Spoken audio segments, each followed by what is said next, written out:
Casa de Muñecas, por Marina Pérez-Agua.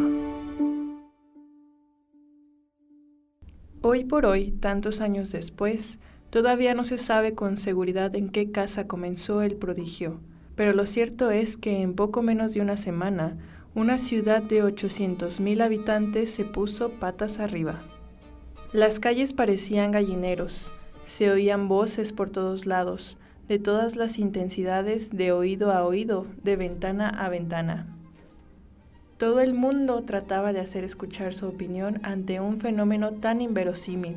En las plazas el bullicio formó una algarabía imposible de describir, porque fue especialmente en esos espacios donde los vecinos se reunían, llevando sus carros de la compra repletos de todas las muñecas que habían podido encontrar, para quemarlas en enormes hogueras que se habían levantado como escarnio de aquellos juguetes aberrantes. Había muñecas de todas las nacionalidades, de todos los colores, pero coincidían en su esbeltez, y solo algún caso de coleccionista presentaba obesidad. La mayoría tenía piernas largas, lo mismo las suecas que las japonesas, y todas tenían sus 4 extremidades. No había muñecas mancas ni cojas. Los pelos eran de colores tan diversos como los que podemos ver en la calle, y podían adivinarse las teñidas, pero ninguna usaba peluca, e igualmente los ojos eran de muy diferentes tonos, pero parecían ver perfectamente, escaseaban las gafas y casi no existían las ciegas. La perfección estética no evitó que a su contacto con el fuego la ciudad despidiera un olor insoportable a plástico chamuscado, y eran dignas de ver las filas en las que se amontonaban cientos de personas aguardando su turno para la cremación de las pervertidoras de sus hijas. Desde las azoteas se podía advertir cómo miles de cabecitas diminutas ardían, deshaciéndose en manchas de alquitrán. «Ahí tenéis la respuesta a vuestro atrevimiento», gritaban los vecinos. «Ahí tenéis lo que queda de vuestra carne sintética, una mancha negra y maloliente». Y a algunos, cuando se les quedaba pegado el zapato al pisar los restos de alguna muñeca derretida, exclamaban con saña orgullosa de su humanidad: «Esto no pasará con mi cuerpo, que se hará polvo». Escenas como estas se vinieron sucediendo como resultado de una situación insostenible, que había surgido quién sabe cuánto tiempo antes. Fue difícil precisar el comienzo, porque al principio los cambios podrían haber pasado desapercibidos, como suele ocurrir cuando ciertos detalles anómalos se cuelan en una labor tan cotidiana que consideramos inalterable. Que los burros volaran era algo impensable, que se mencionaba solo con motivo de broma, e igual de impensable, aunque sin ningún rasgo de comicidad, habría sido hasta entonces imaginarse lo que sucedía. Pero cuando la realidad ganó la partida, el misterio principal se desveló, haciendo transparentes algunos de los detalles que habían llegado a perturbar toda casa en la que hubiera estos 2 ingredientes fundamentales: niñas y muñecas. Los padres empezaron a sospechar que algo estaba pasando debido al tráfico de juguetes. Un día desaparecía una muñeca de la casa y al día siguiente aparecía esa misma muñeca, pero acompañada del muñeco de la casa vecina, sin que las niñas de ambas familias hubieran tenido ningún contacto ni salido de sus habitaciones. Las niñas no decían nada, pero las madres, al recoger los trastos, se fueron dando cuenta de que en el cuarto de sus hijas, día sí y día no, había algún muñeco que nadie había visto nunca antes, mientras que, día sí y día no, desaparecía una muñeca que sí era de su hija, que volvía a aparecer al día siguiente acompañada de otro muñeco desconocido, y así sucesivamente, y en todas las casas. La circulación insólita de juguetes fue el primer factor que desató la alarma. Ningún domicilio se mantuvo al margen del fenómeno. Es cierto que algunas familias tardaron más tiempo que otras en reparar en esta situación. Alguna madre multiempleada que pasaba poco tiempo en casa o alguna niñera distraída hicieron que al principio se pensara que ciertos hogares seguían intactos, pero después de la creación de un comité de investigadores diseñado ex profeso para el escrutinio de cada vivienda, se pudo constatar que el fenómeno se estaba dando en toda la población. Al inicio, más allá de los límites de la urbe, la vida no se salía de la normalidad, y la ciudad se convirtió en protagonista de los noticieros y fue producto de discusión mundial. A sus vecinos les resultaba rarísimo reconocerse en la pequeña pantalla, y cuando vieron grabados en aquellos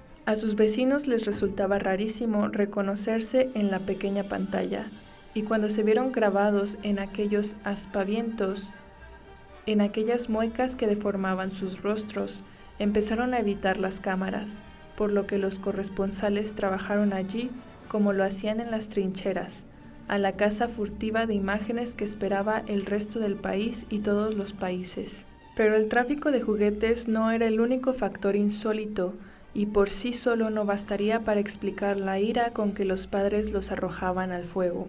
La circunstancia determinante que reveló definitivamente la crudeza del asunto fue que los padres empezaron a observar en sus hijas hábitos de juego absolutamente anómalos hasta entonces.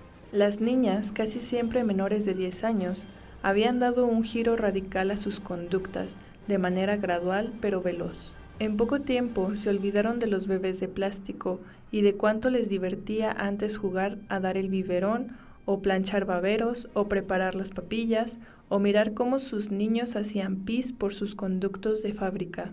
Ahora, cuando jugaban a dar de comer, apartaban los biberones fingidos y escurrían en los pechos de sus Barbies o en los suyos propios leche que sacaban del frigorífico para que un amiguito chupara sus pezones inmaduros. Actitudes como estas, extrañas y aberrantes para los padres, se hicieron habituales y se intentaron justificar pensando que quizá de una nueva forma en que las hijas se empleaban para una emulación más real de los adultos. Pero la alerta cayó sobre la ciudad como una bomba cuando se vio que las crías jugaban con sus muñecas a imitar situaciones que nunca habían presenciado, situaciones eróticas, y el problema se volvió irresoluble cuando las niñas superaron el concepto de imitación para convertirse en unas verdaderas creadoras del arte sexual.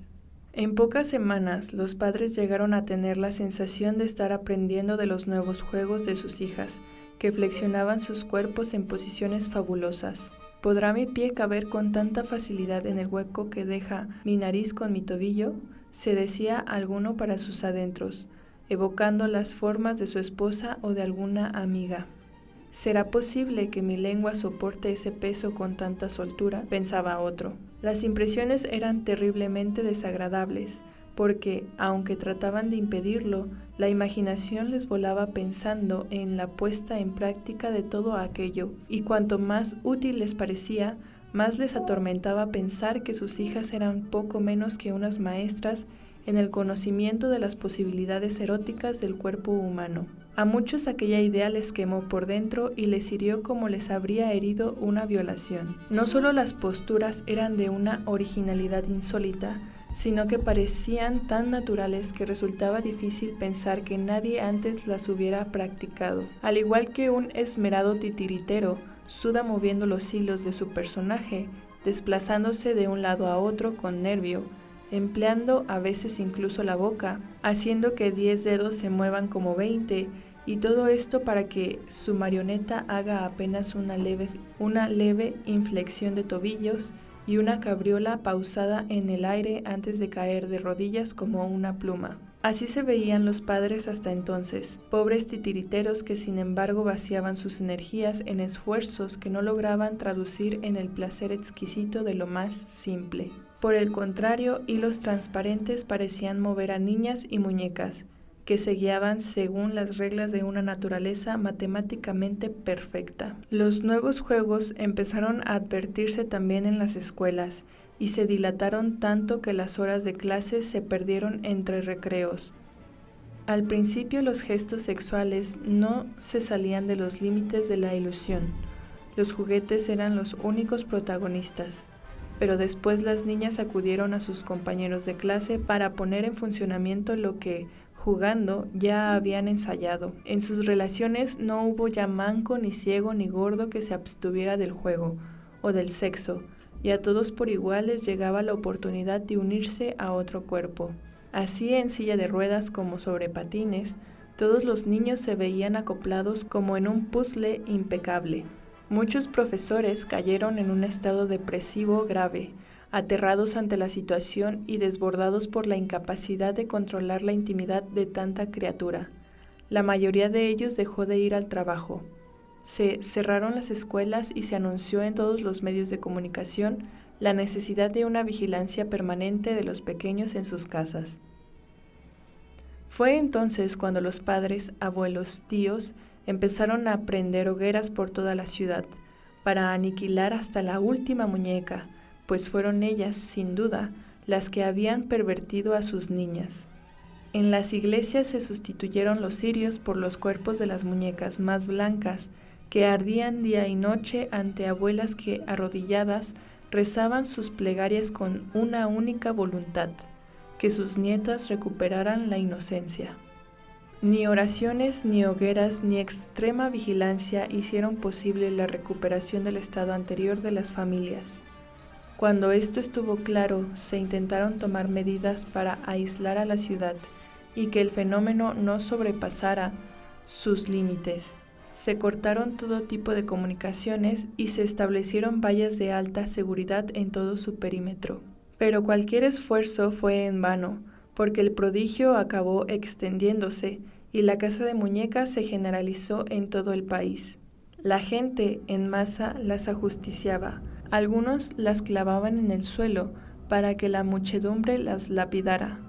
Hubo quienes, desde sus ventanas, anunciaban a todo el mundo que se retirara para abatirlas a balazos. Se sacaron de los museos antigüedades oportunas para la ocasión, y en muchas esquinas, mercados y plazoletas pasaron a exhibirse las guillotinas del Museo Municipal, las horcas y otras artes que fueron restituidas en sus funciones y que ejecutaban ya tanto a muñecas como a muñecos. Mientras aquello sucedía, se organizaron severas aduanas para requisar la entrada de cualquier muñeco en el país, y cuando la extinción era ya inminente, los padres apretaron un poco más la tuerca y se esforzaron en prevenir cualquier brote muñequil que pudiera florecer de la imaginación. Si sus hijos los fabricaban con palitos, si levantaban formas corporales en la arena de los parques o en el puré de patatas, o se unían en perfiles humanos las piezas de plástico de sus juegos de construcción, los padres se apresuraban impetuosamente a desbaratarlos y les decían: «Caca, caca». Erradicado el último muñeco, se decidió, por temor a una vuelta a la desviación de las conductas, que los hijos no solo fueran vigilados, sino también aislados. Durante un año los niños no vieron a otros niños, los hermanos no vieron a los hermanos, ni su reflejo en imágenes de juguete. Pero cuando parecía que la exclusión de la fantasía había devuelto la paz a los hogares, sucedió un nuevo fenómeno no menos inverosímil que la vivificación de las muñecas. Los niños, de un día para otro y a la vez, dejaron de moverse, se quedaron quietos como piedras, sentados pero inertes. Se recurrió a todos los medios para reanimarlos, se les echó agua fría y agua hirviendo, pero ni siquiera pestañeaban, y las retinas se les secaron. Cuando alguien les movía la cabeza o alguna extremidad, se les quedaba congelada en ese último movimiento. Si se les ponía un brazo en alto, así permanecía durante horas, hasta que alguien, de nuevo, se lo bajaba. El único signo de vida no era siquiera el pulso, que no tenían, sino un ligerito hilito de aire, casi imperceptible, que le salía de la nariz. La única brisa infantil que desde aquellos años ha soplado por estas tierras.